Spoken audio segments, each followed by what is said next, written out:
Hello, everybody. We invite you to watch the Wake Up Miami morning show, affectionately known as the WUMMS show, with your host, Andre So. And I'm Lyneise Rachelle. Make sure that you are tuning in every weekday from 9 a.m. to 10 a.m. And you'll catch the hottest morning show in America. Yeah, we're going to say that. Right, the hottest morning show in America. I said it. America. What? I did. Only in America. Listen, you can catch some positive affirmations. National days. News, shenanigans. Local, national, the whole nine, and the dance off. So don't miss the show. Yeah, don't miss it. Want a drink? Drink on that. Drink on that.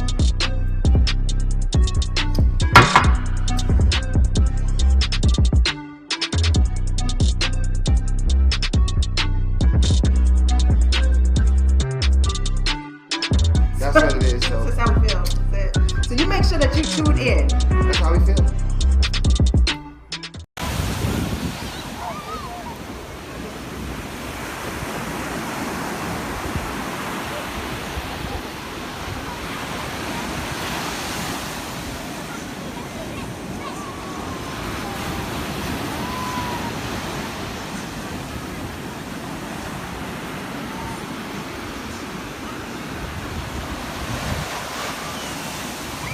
Made by Quezzy.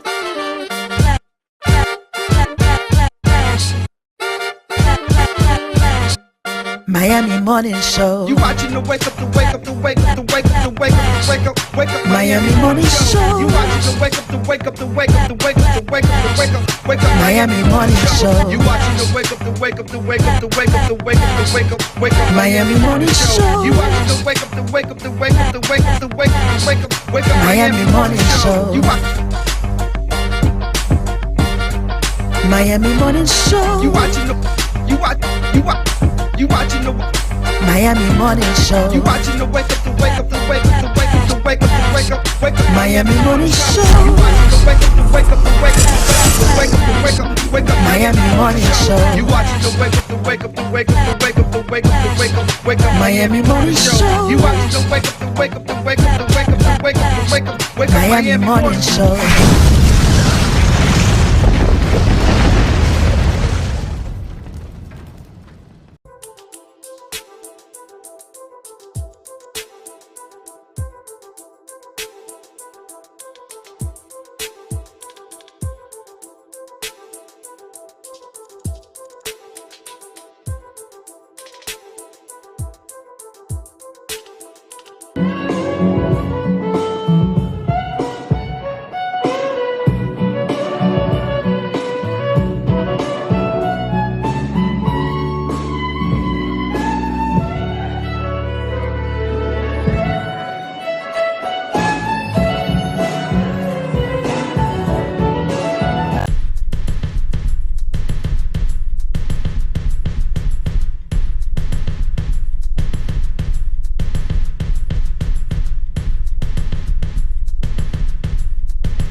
Not being acknowledged, not being recognized or accepted. The last ones to be accepted in a museum or a gallery. And so, you know, there were many protest movements that took place with little or no change actually resulting in those movements. I brought all of us together because I want all of you to know these artists. Well, you kind of told me about this already, but... I did? What did I tell you? You told me about the swirls and how you like doing the swirls, and that it was, oh God, it represents three different facets, strengths. Strength, courage, and grace. And grace. Or it could be strength, courage, and grace. It can go in either direction, right? Yeah, you know, and stuff, you know. And I want to do it again. But oh yes, and this was supposed to be a commission work that they kind of fell through. Yeah. And so you had a rendering of it, and you decided to paint it on a canvas. How do you remember all of that? Because it's you. Yeah, it is. If it wasn't you, I wouldn't remember. So which image is your favorite? Out of the three, this one. Really? I think that This one. is mine right here. You like that one? My favorite color. Okay. Blue is my favorite color too. Yeah. I'm surprised I picked that. But the I know why I picked it. Yeah. Yes. you know, on the face and stuff. And you know what else I like? What? I like the lips. Yeah, you know. Because at first I thought it was Alfreda Musa. Oh, okay. And okay. Alfreda was like, no, that's actually Wanda's thing. She likes this too. Yeah, but she likes it too. Yeah. Right. So I've sold prints of this, okay, quite a few times. Right. I think I might end up letting it go, so I'll be forced to do another one. Yeah. something Wanda, different. tell our viewers why this event was so important for black women in our community, artists, black women in our community. Because we are little known, totally unrepresented, not recognized by mainstream galleries and museums, and for 400 plus years, we've been trying to knock on that door, but the door never opens. It's like a little crack, you know, happens, and I'm not complaining. If one or two of us, first a male, and if there's too many males getting through, well then we just get kicked out. Right. Okay, but I'm not complaining. What I want to do is teach our community how to embrace us. Okay, how to recognize us and support us, you know, because and we have to take charge and control of our art exhibits, our venues. Like I say, you know, when you guys leave here, our names should be on your minds, you know, Aptiva, Elfrina, Joanne, Winsome, Wanda. Yes. Okay? Those names you should remember because there's so many more of us, okay? And we could all prosper. Right. Our voice is our art. And we have so much that we want to say to all of you, to our community.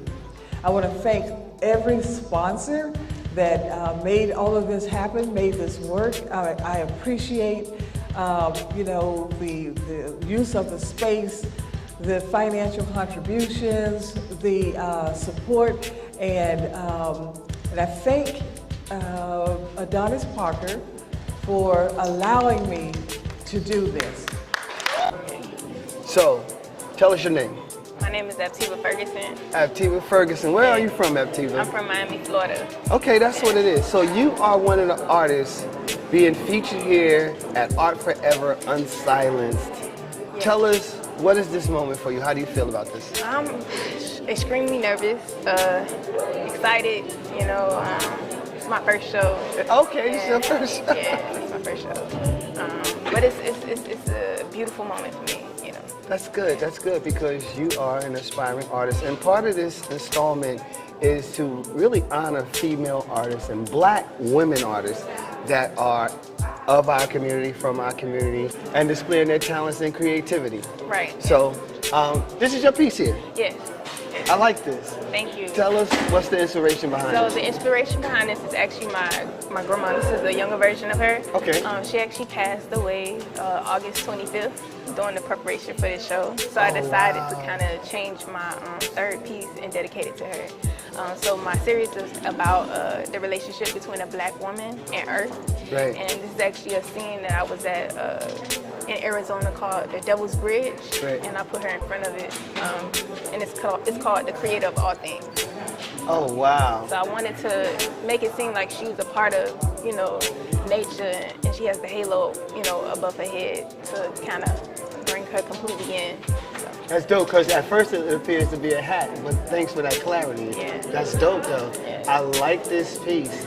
What's next for Aptiva Ferguson? Tell me.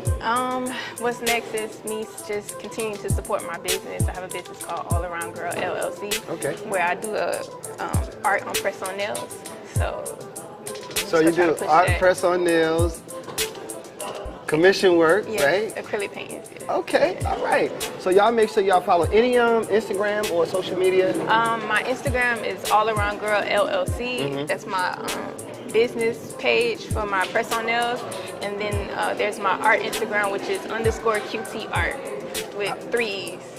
QT Art with 3 what? With 3 E's. Boy, she got to be like 25 or something, I promise you. I'll put money on it. Anyway, thank you. Thank you so much for interviewing with us. Any last words you want to tell the people? Thank you for supporting me. That's it. Y'all make sure y'all support.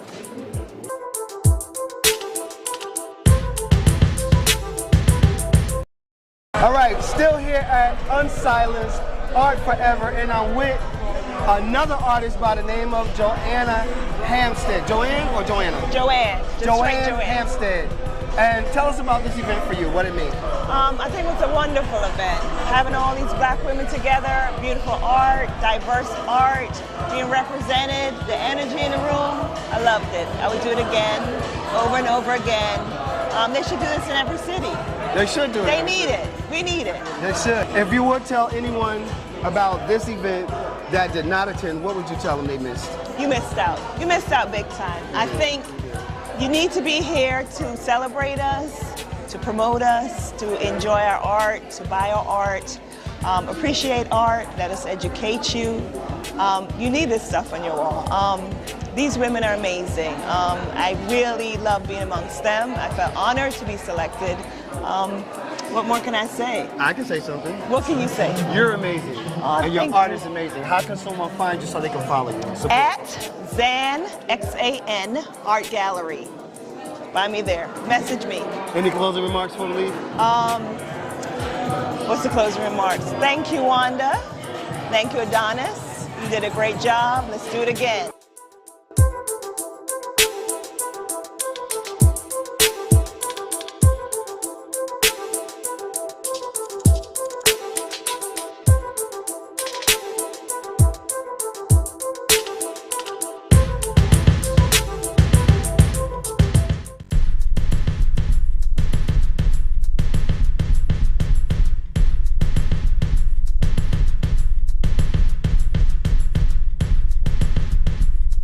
So we're here with another artist and a friend of mine at the Unsilenced Art Forever event. Alfreda Musa, what's going on? What's going on? You tell me. You tell are me. featured. You are the woman of the hour. We are here with your one and only art minister, Alfreda. There it is. Musa. Right. So this event for you, what does it mean? Because this is big, right? Most definitely. Usually you don't see a lot of female artists come together in one area, and that's why it's so important for me. This is why I'm rooting for it.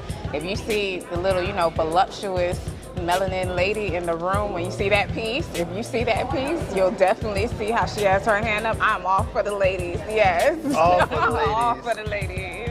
That's what it is. Tell us about this piece we stand in front of. This is, and what I want to say is I've known you for years, and I do want to say this. You are shifting as an artist and becoming even more doper than what you were. Yeah, this is dope. Tell us about this.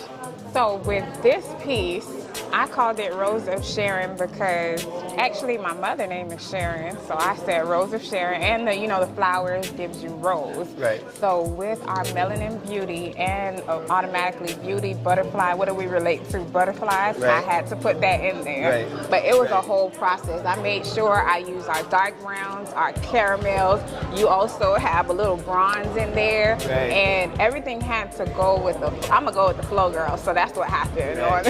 on this piece. So it's encompassing all our colors in the piece with the colors. Everything, and the process, you can tell the process. It speaks for itself. You have some butterflies that, when you talk about butterflies, Right. it's a process. Right. They go from the caterpillar Right. to the cocoon, to the boom bang, Boom, ba to the boom bang, to the what? Butterfly. Sisters over misters. So you see that process going on in this piece too. So I hope it's speaking to you without words. It's giving you black, beautiful women. That's it. Tell us your Instagram and social media tags so people can follow you. You can follow me on alfredamusa.org. Also on everything, you can do that. And also to my other name, which is the one and only, the Art Minister. That's what she is. Any last words you want to say before we leave? Let the palm of your hand be the inspiration to your masterpiece. Yep. This one here. That's what happens when you know people forever.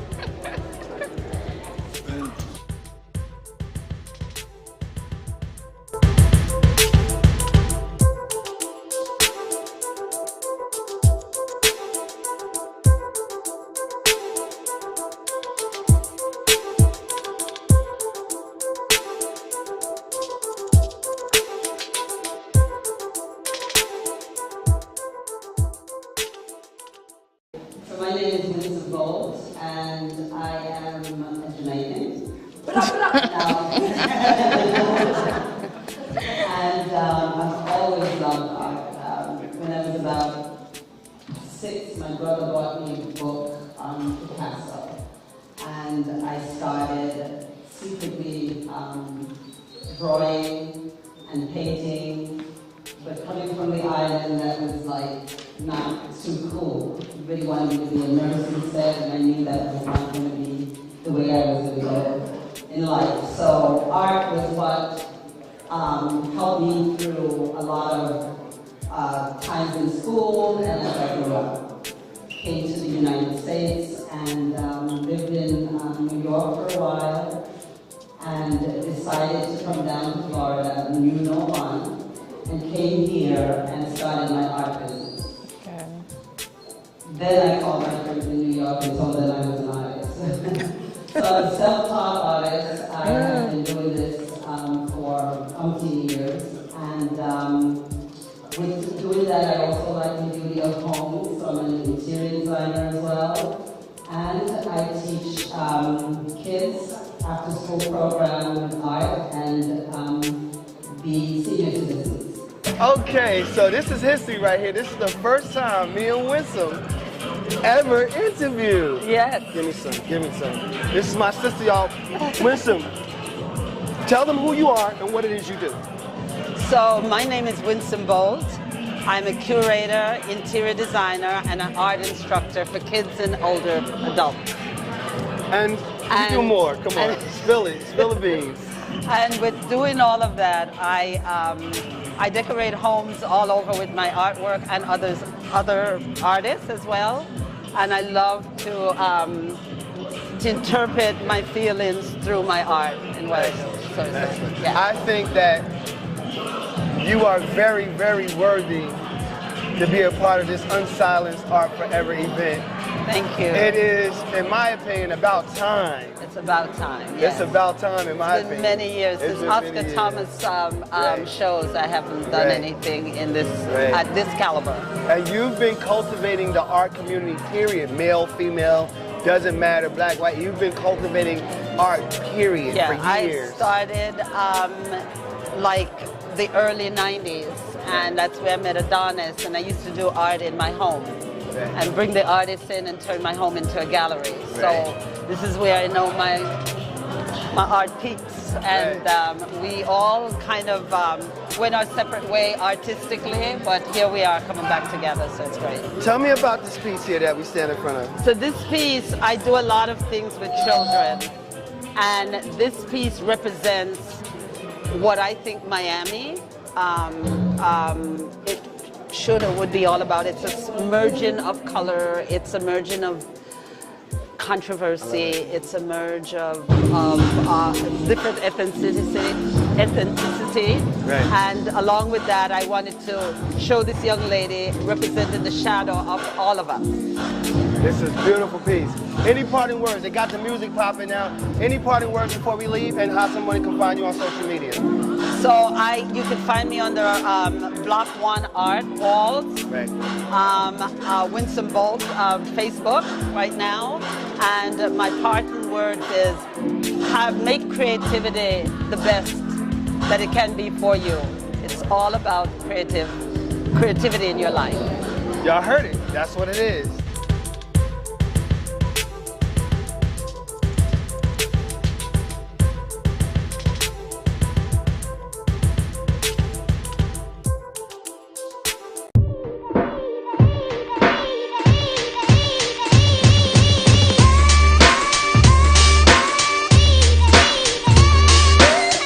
At DRT Behavioral Services, we provide culturally sensitive mental health evaluations with thorough treatment plans, incorporating alternative forms of wellness, not just Western traditional medicine. Besides medication management and psychotherapy, we provide education to people in the areas of minority mental health with classes on your diet's impact on mood and sleep hygiene for better rest. We also offer weight loss therapy, massages, and facials. Visit brainlovehelp.com today. Hello, my name is Lyneise Coakley, licensed realtor in beautiful South Florida. I started as a real estate investor in 2001 when the business of buy, fix, and sell was really booming. That sparked my interest in real estate law and property management, but it wasn't until 2016 when I decided to become a licensed realtor. My desire to become a realtor stems from the passion that I have to help people realize their own dreams of freedom through home ownership. From guiding first-time homebuyers to veterans to managing landlord portfolios and working closely with sellers, I am dedicated to helping anyone looking for residential or commercial property. I can be contacted by phone or text at 305-925-0958 or visit my website, realtorlyneise.com. And referrals are always welcome.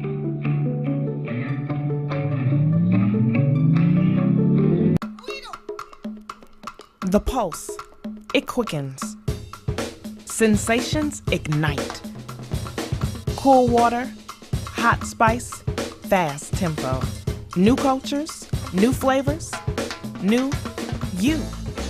You, undersea explorer. You, street artist. You, fearless adventurer. Salsa dancing to Latin beats, exploring history and heritage. Flying across a wild river of grass. Sense of time, it's lost. Sense of place, it takes over. But not any place, this place. Here, now, wow. Not the Miami you expected, but the Miami you found. Start your discovery now.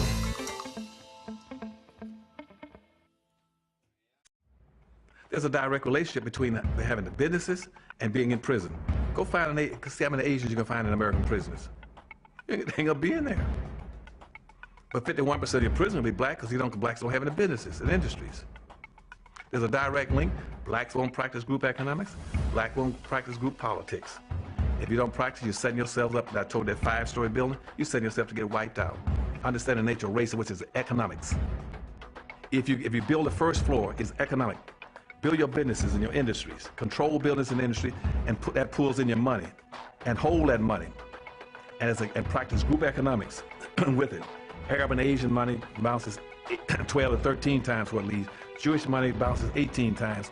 Black folk got to learn how to practice group economics. Black Americans spend every penny they get outside their own community. Then you take the money and the wealth that you get from that first floor and go to the second floor. The second floor is politics. You then take that money on the first floor and you control your politics. Black folk must quit allowing people to tell them to go out and vote. Vote for what? Nobody's going to do anything for black folk in politics. Politics is controlled by money. Major corporations who got the money. That's what controls politics. If you have no money, you have no say-so, you have no benefits coming.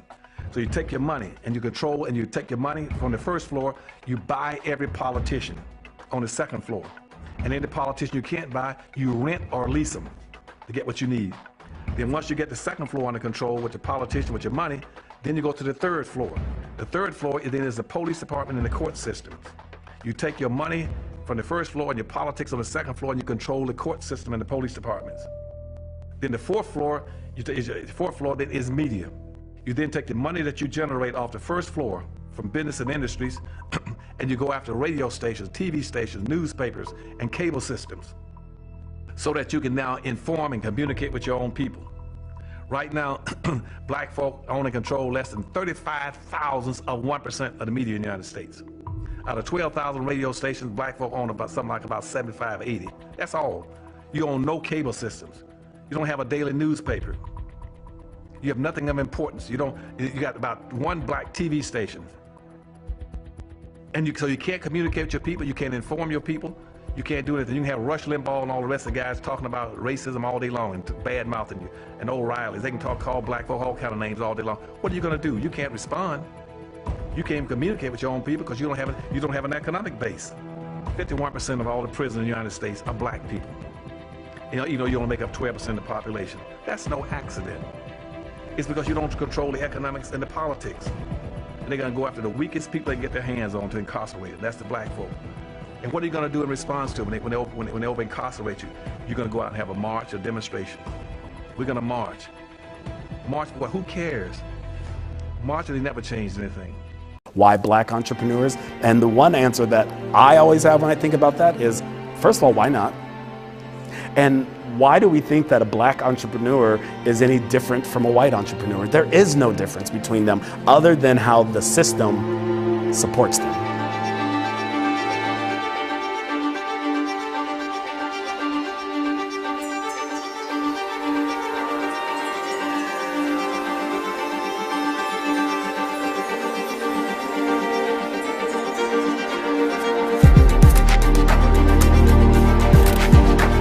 When they say I'm a overtowner for life, they're being defiant instead of proud.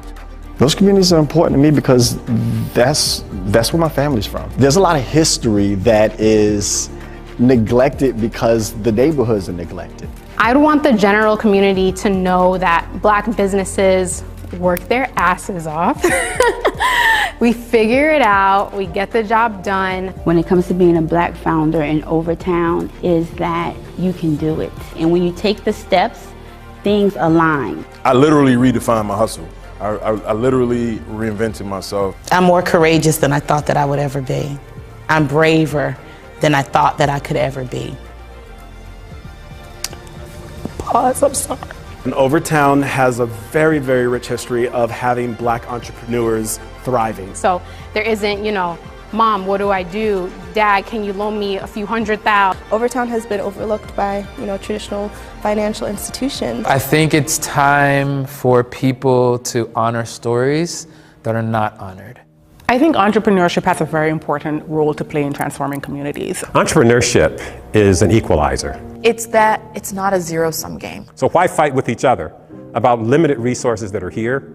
Let's focus on making resources available to all. Let's focus on leveling the playing field so everybody can be successful. Are disrupting several systems, and particularly systems of oppression that are rooted in racism, in poverty, and just in lack of opportunity.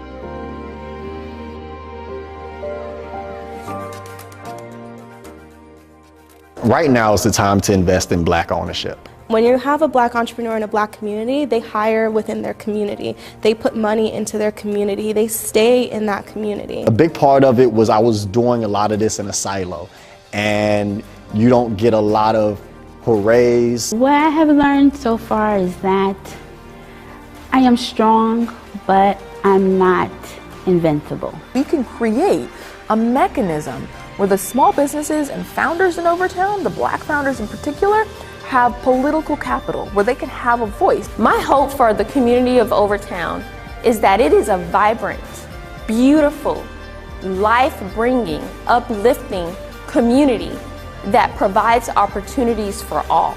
I want Overtown to be this thriving black mecca. So the vision and my hope for this work in Overtown is that we keep Overtown black, and also that we give these entrepreneurs the power that they didn't know they had before. I just think it's important as a whole for us to keep our money circulating so we can show the power of our dollar. Like a lot of times, like we spend money on people and things that like oppress us or don't even support us. Imagine if there were businesses all up and down that corridor and down that street. Imagine the freedom of being able to walk out of your home, walk your kid to school, and then walk to your job and work. That is American dream.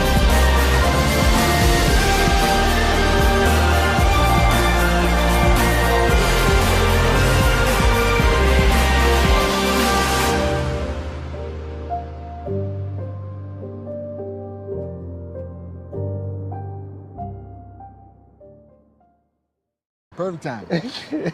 Welcome to another exclusive interview here at iUrban TV, where we often provide this platform of exposure to icons and community activists in our community.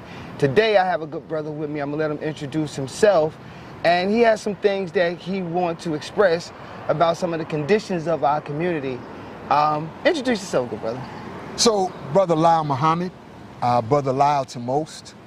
And by the grace of God, we have beautiful platforms like this, so that our people don't get left behind when it comes to things that are important. But it's just interesting where we are right now. You had me reflecting, brother. Right. You know, because not just that we're in Overtown, but like we are like right where your brother first laid his feet in Miami.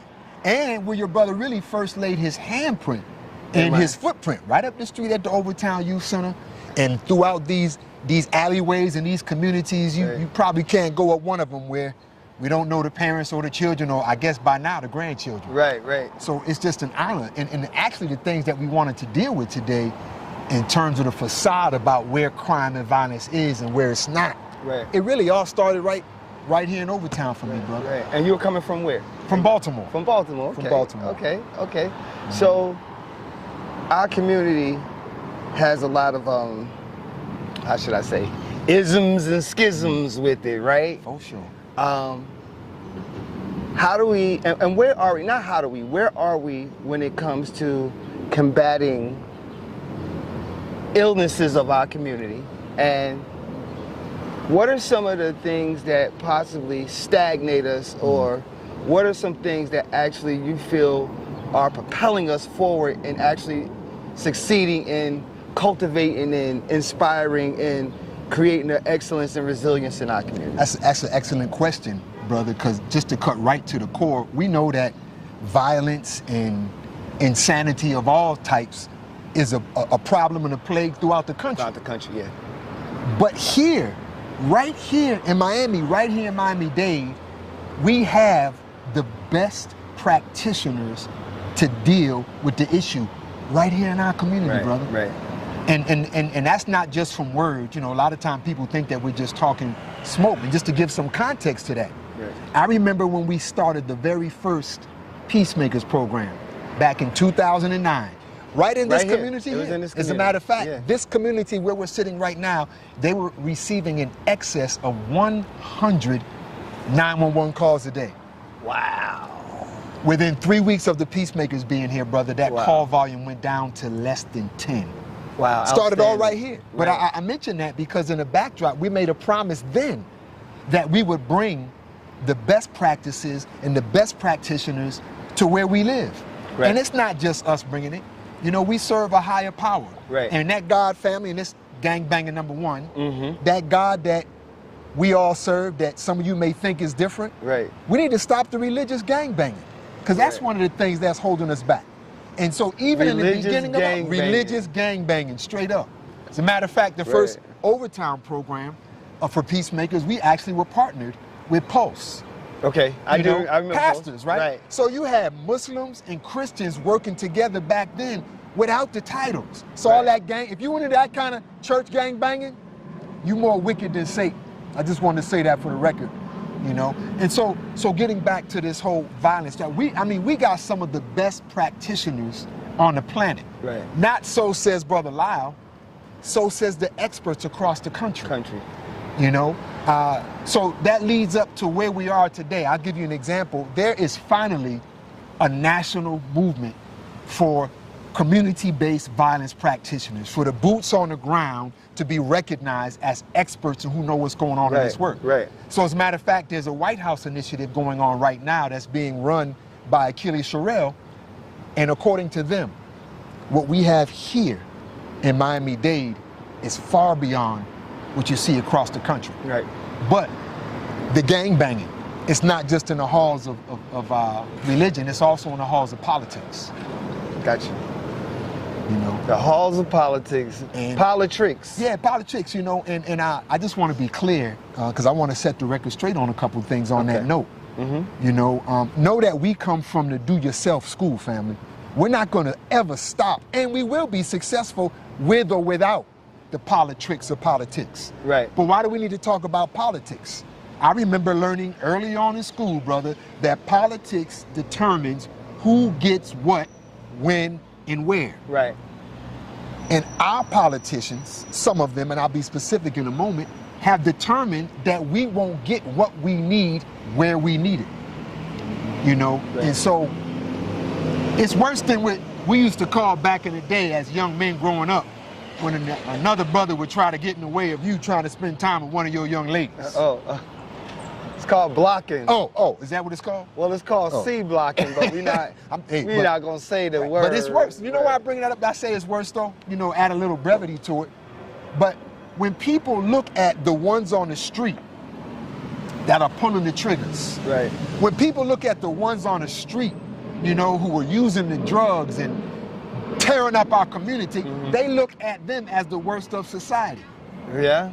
I look at failed political leadership as a mass murderer. And I'm just being real with it, brother. That's deep. You know, just to give some specific examples from a historical context. When we first started the Peacemakers program here back in 2009, it was a 3-month pilot program. Our commissioner then, in good standing, Michelle Spence-Jones, she came under attack. Right. And was removed from office, although later acquitted. Right.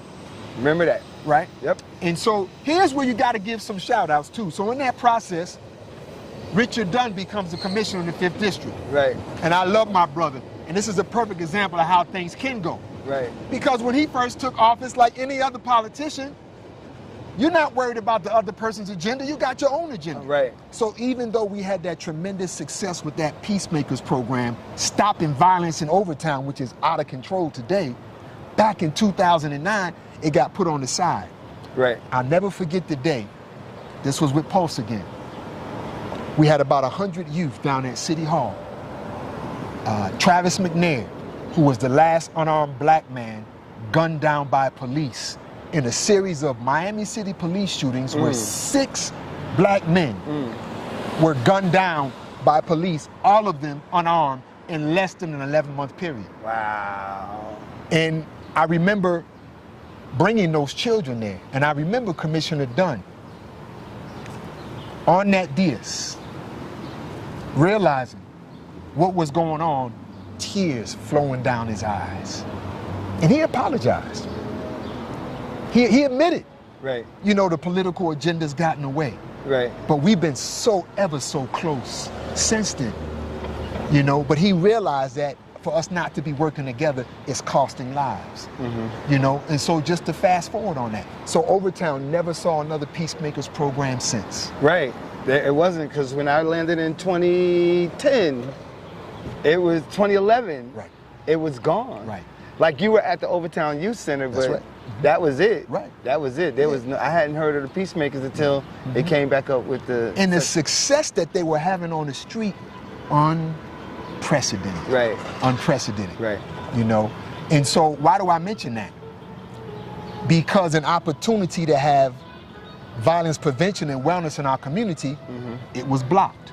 Okay. So let's fast forward. 2018, we receive a call from Commissioner Edmondson at that time, from District 2 on the county. Right. There were 4 young men that were shot in Liberty Square. Right. 2 of them died. Remember that, yeah. Right. One of them we used to work with, as a matter of fact. And so we were called to a meeting, but so many of the political officials wanted to attend the meeting that they had to call a sunshine meeting. And so at that meeting was the mayor of the county, the mayor of the city, the co-chair and chair commissioners, along with 2 other commissioners, day commissioners, Department of Juvenile Justice head, the lawyers, the whole 9, you name it. And, you know, people can get that message if they want. Right. And the police chief and the police director. Right. They went around the whole room, and this is on video, family. Right. Offering solutions. The only community group at the table was the Circle of Brotherhood because we were asked to be there. Right. Myself and Brother Leroy Jones representing us. Do you know no other politician, nor policing, nor juvenile official offered one solution? And that's when we first presented our community wellness and violence prevention program in 2018. Right. You know, so long story short on that, it got chopped down to us having to do a contract with the county where we were putting what we do inside of another structure called the GVI Initiative, right? And why do I mention that? Because if we didn't do that, we wouldn't have that established right now. Right. But what a lot of people don't know is that it was the integrity of Brother Leroy Jones and myself that saved that program. Some people obviously didn't want me in the picture. Why is that? Why you think? Well, let me present it first, because I want people to know that we were actually presented with an ultimatum. Right. That if we were going to be able to keep that contract, I had to be out of the picture. Oh, wow. And so we got to be clear, because there's too many people dying. Right. You know, and this is history. And people think that we're just running off the mouth and not that we actually know how to solve the problems in our community when it comes to crime and violence. And so to save the program, I stepped away. But we never stepped away from doing what we know works. Doing the work. Doing the work. Right. So let's fast forward. Mayor Carver becomes elected mayor. And Mayor Carver verbally declares the violence epidemic as a public health issue. Notice I said verbally. Right. There's an interview you can go back to with Mayor Carver and myself that was done on WLRN, and it will come out around the time that the Peace and Prosperity Plan was presented. And for those who don't know what that is, I just want to be crystal clear, but my first point was, and I'll come back to Mayor Carver in a minute, because it's important. Right. When she was elected, and the language came out about public safety, the funding support didn't switch. It was still policing, policing, policing, policing. Right. And so those of us in the community that could serve crime and violence from a public health standpoint, basically were left with nothing to work with. And so Commissioner Hardiman, he introduces the $90 million contract with the FTX contract specifically to deal with what? Gun violence? And the Circle of Brotherhood purposely is nowhere to be found in it. Purposely.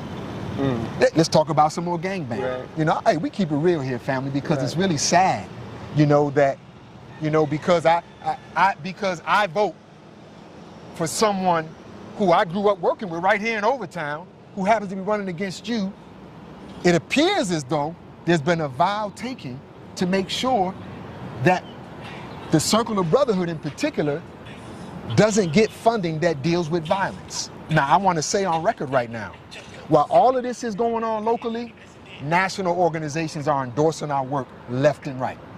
The Giffords Foundation have partnered with us because they see the work that we're doing. The Moms Demand Action, that group that was started out of Sandy Hook, have bonded behind us. I can go on and on and on.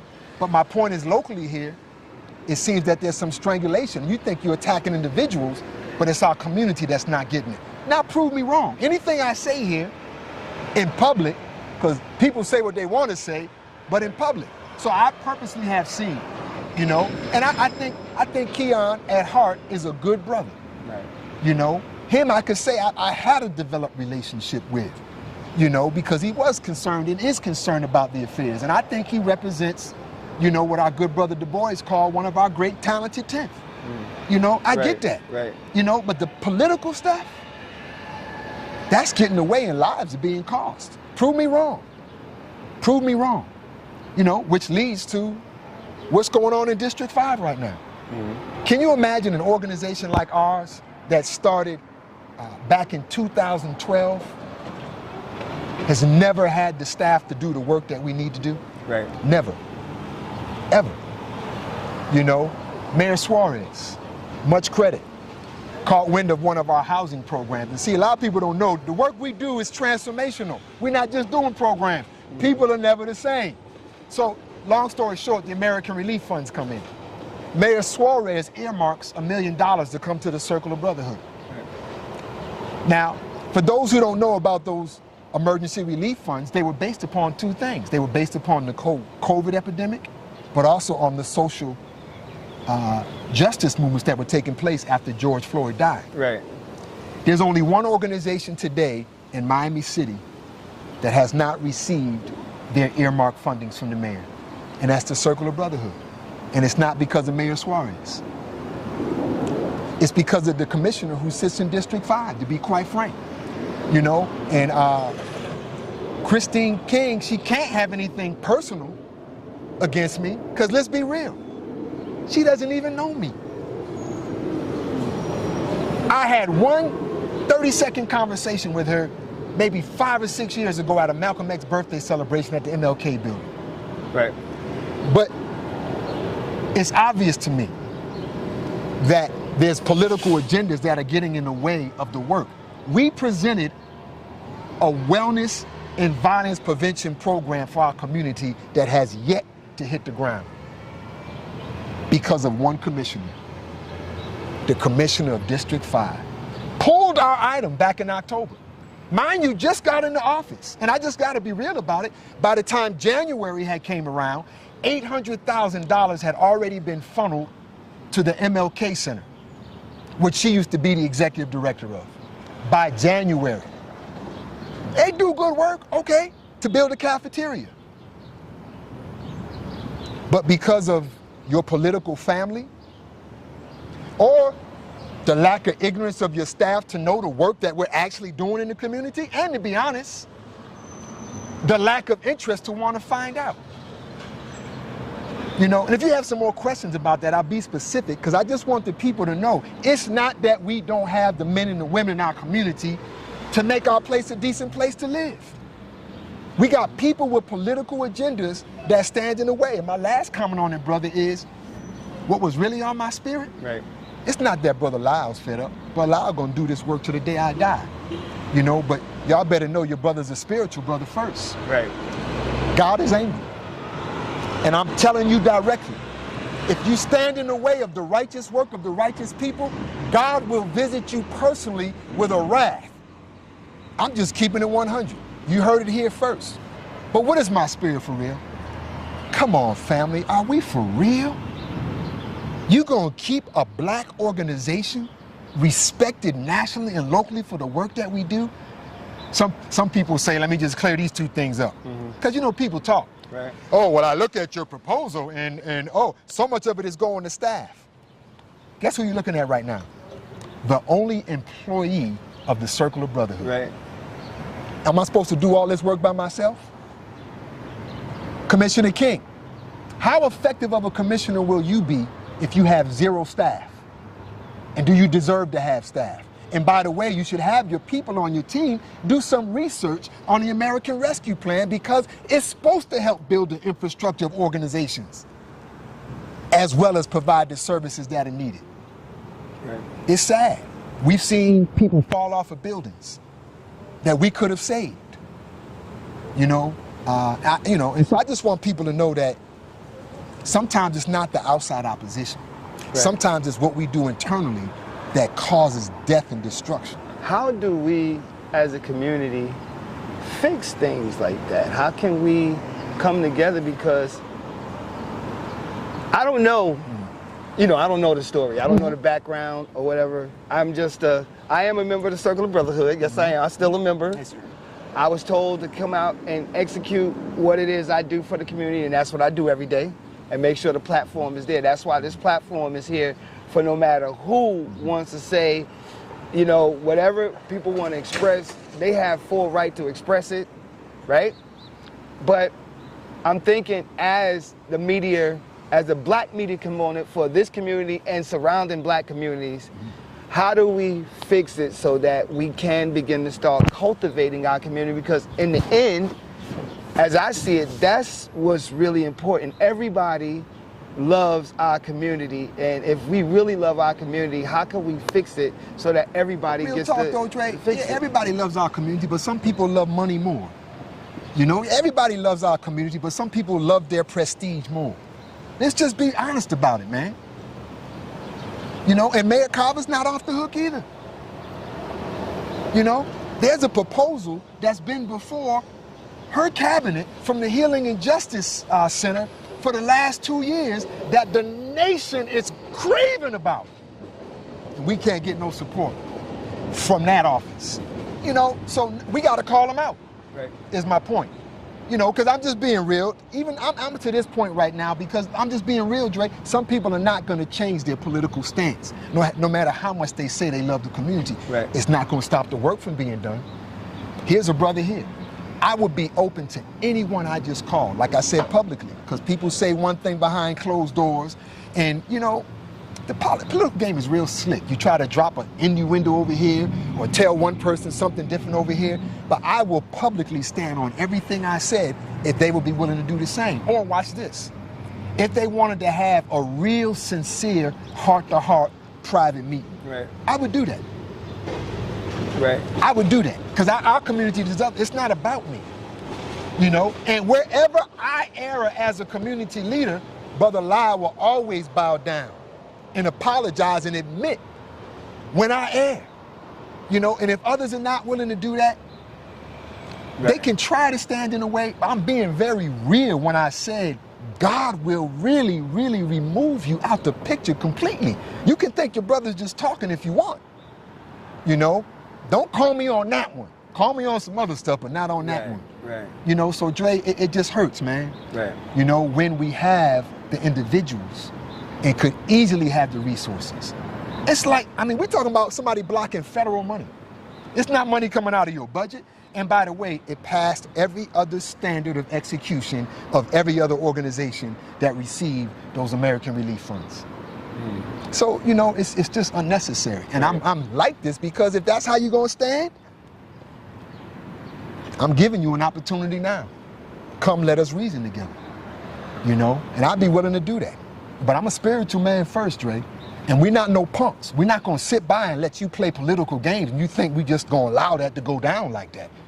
So some people do need to be called out. If anybody thinks Brother Lyle needs to be called out, call me out. I will come front and center. And if I am out of order because I love my people and community that much, I will correct my ways, man. Right, right. Accept, correct. And move on. That is our motto, 100%. Okay, so any last words? You said a lot, and it's respected because it's your opinion and it's how you feel, and everybody's feelings are valid, right? I'll say this. You know, we don't have time to do it here. It may have sounded like an opinion, but I could show documents and lay out fact for fact for fact for fact everything I just said. And I'll close with these two things on that. The White House initiative that I mentioned was initially a 15-city initiative for 15 cities across the country. When Achilles Sherrill saw the work that we were doing here in Miami-Dade, he went back to the White House and petitioned the White House to add Miami-Dade, and now it's a 16-city initiative. That's our work, Mayor Carver. Right. You know, look, there are organizations nationally right now that see what's going on. And I gotta give a shout out to some locally. The Miami Foundation is back in this work, man. Right. Touching Miami with Love is back in this work. Dream Defenders is back in this work. You know, the South Florida Health Foundation, they see what's going on. You know, but I gotta call out the politicians because they decide who gets what, when, and where, and we need it now. So get out the way. Let us do our work, man. You know, and so I can lay it out factually. Right. Everything I said, I can put a document in your face and show you exactly what we said. So I'm not here to start arguments. You know, I'm here to say that ever since I've been in Miami, since 2007, real on-the-ground initiatives to prevent crime and violence have been historically and consistently blocked. Straight truth. All right, and that needs to be talked about. And it deserves to have a platform, so platform is here. Any other parting words before we wrap this up, or? Thank you to all the hard-working people who fight for freedom, justice, and equality every day. And, you know, for those of you who are friends with somebody and you may have think I insulted them, when does leadership not have courage to stand up? So if you get this message, take it to them. I'm willing to sit down. I really am. But don't do this. Like when our item was on the agenda to be passed for the commission, before it was taken off, Commissioner King schedules a meeting with us a month after the item's on the agenda. So what did you really want to know beforehand? We don't have time for them kind of games, but if you're really serious about this, because this is just, look, we'll go on to office if we have to, because the people are more important than me, and they're more important than any political personality that's out there. Right. And all of our hands are too short to box with God, so I'd rather be on the side of God. Yeah, it's important to make doing this work. That our community is well taken care of, and that we, you know, that we just excel together as a community. So that's what it is, guys.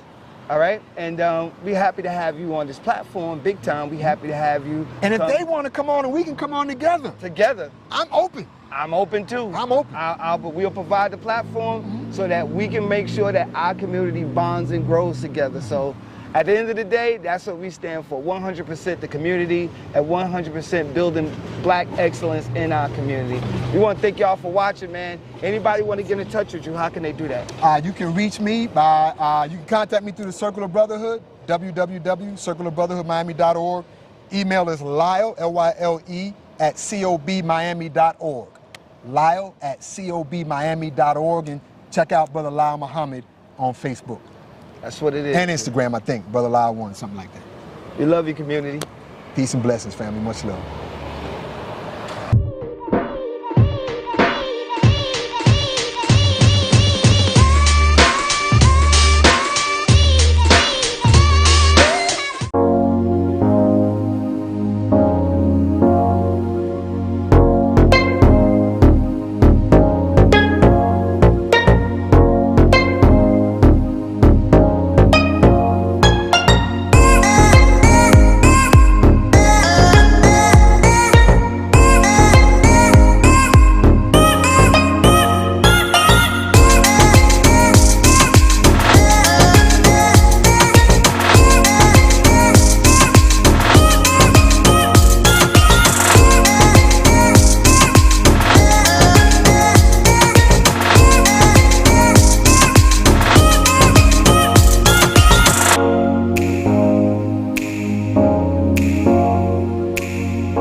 Made by Quezzy.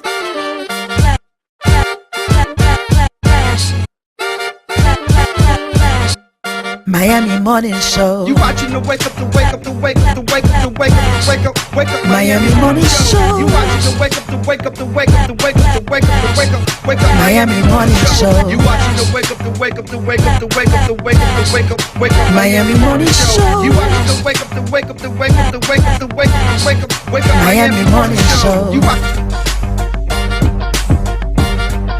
Miami Morning Show. You watching the, you watch, you watching the. Miami Morning Show. You watching the wake up, the wake up, the wake up, the wake up, the wake up, the wake up, wake up. Miami Morning Show. You watching the wake up, the wake up, the wake up, the wake up, the wake up, the wake up. Miami Morning Show. You watching the wake up, the wake up, the wake up, the wake up, the wake up, the wake up, wake up. Miami Morning Show. You watching the wake up, the wake up, the wake up, the wake up, the wake up, the wake up, wake up. Miami Morning Show.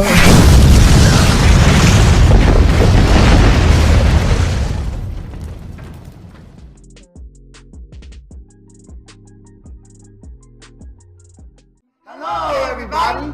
we invite you to watch the Wake Up Miami morning show, affectionately known as the WUMMS Show, with your host, Andre So. And I'm Lyneise Rachelle. Make sure that you are tuning in every weekday from 9 a.m. to 10 a.m. And you'll catch the hottest morning show in America. Yeah, we're going to say that. Right, the hottest morning show in America. I said it. America. I did. Only in America. Listen, you can catch some positive affirmations, national days, news, shenanigans, local, national, the whole nine, and the dance off. So don't miss the show. Yeah, don't miss it. Want to drink? Drink on it. Drink on that.